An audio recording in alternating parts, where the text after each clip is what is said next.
Sultan the President, Misteri Pena Berkepala Naga Emas. Penulis Indra Adil.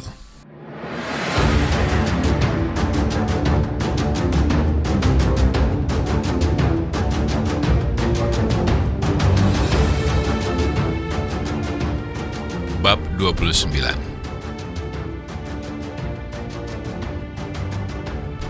Sungguh, sebuah skenario canggih yang mungkin saja berujung kekonyolan.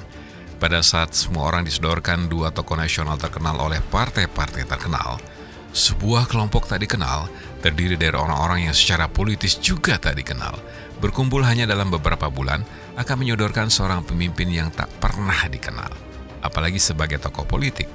Mungkinkah? Sultan sendiri sesungguhnya tidak percaya pada apa ia dengar dari Johannes Tiro barusan.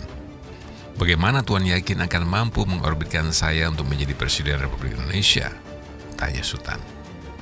Johannes Tiro seperti biasa tersenyum. Pernahkah dulu Tuan meyakini seorang tukang kayu pengusaha mebel tingkat lokal menjadi Presiden RI? Sultan terdiam.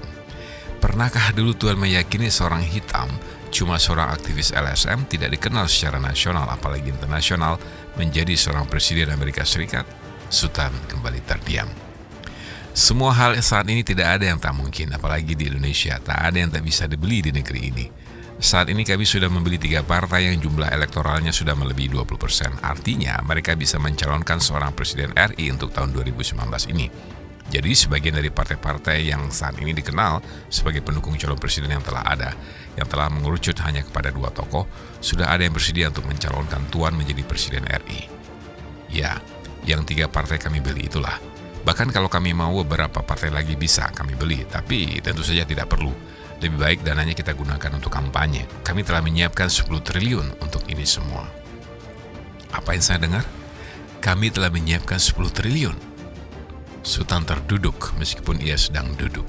Sungguh sulit dipercaya. Dari mana uang itu Tuan dapat? Sultan mulai berpikir ada sesuatu kekuatan besar internasional yang menginginkannya menjadi Presiden RI. Tapi untuk apa? Untuk siapa? Ia betul-betul buntu, aneh. Akhir-akhir ini ia selalu tak mampu memecahkan suatu teka-teki hidup. Sejak bertemu Johannes Tiro inilah. Lalu kekuatan itu siapa? Masya Allah, ia mesti berpikir sejuta kali untuk menerima penawaran ini. Mohon maaf Tuan, sekali Tuan percaya kepada Johannes Tiro, percayalah untuk seterusnya. Percayalah ini semata-mata untuk kepentingan bangsa dan rakyat Indonesia.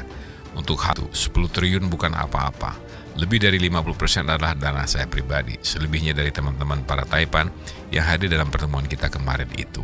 Apakah Tuan berpikir saya akan memanfaatkan Tuan kelak bila berhasil menjadi Presiden RI untuk kepentingan mendapatkan proyek-proyek pemerintah? Saya siap membuat pernyataan di hadapan notaris dan teman-teman kemarin itu bahwa saya tidak akan meminta, bahkan tidak akan ikut dalam tender proyek-proyek pemerintah selama berlangsungnya rezim Tuan. Sultan terkesima, lalu ia merenung. Jadi untuk apa makhluk Johannes Tiro ini mengorbankan dananya sendiri 5 triliun lebih? Sungguh tak masuk akal sehat.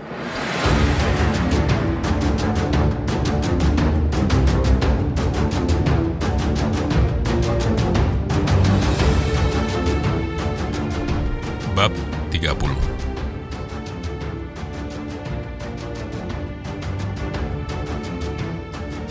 Tuan Sultan, Tuan sudah mendengar cerita tentang oleh, sebab apa dan bagaimana nenek moyang saya sampai di Indonesia. 6 abad bukanlah waktu yang sedikit untuk menjadi pribumi. Cukup banyak bangsa kami yang telah bertransformasi menjadi pribumi. Lihatlah saudara-saudara kita di Sumatera Selatan dan Lampung, Kalimantan dan Manado. Atau yang paling dekat dengan kita saat ini dari Kuningan dan sebagian suku Sunda. Yakinkah Tuan bahwa mereka bukan berasal dari bangsa kami dulunya? Coba Tuan baca sejarah kedatangan bangsa Cina rantau di Indonesia, bukan baru hanya di era dinasti Ming. Meski mungkin di era itulah terjadi migrasi besar-besaran akibat terpengaruh ekspedisi Bahari Ming yang luar biasa itu, yang mampu membuat energi psikologis mereka menjadi begitu besar untuk memiliki percaya diri yang luar biasa untuk bertaruh nasib di negeri orang. Akan tetapi, itu tetap saja sudah berlangsung sejak 6 abad yang lalu.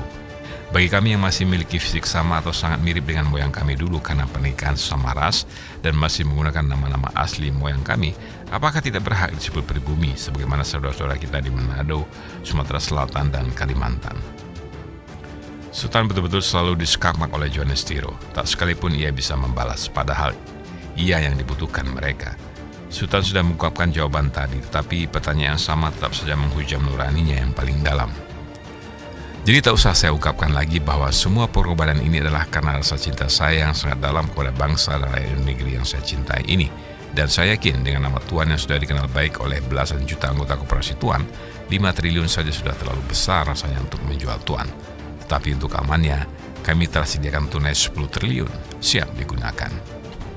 Bagaimana dengan tokoh-tokoh pemerintahan yang memegang komando terhadap aparat-aparat pada posisi strategis? Apakah mereka tak akan menghalangi langkah kita?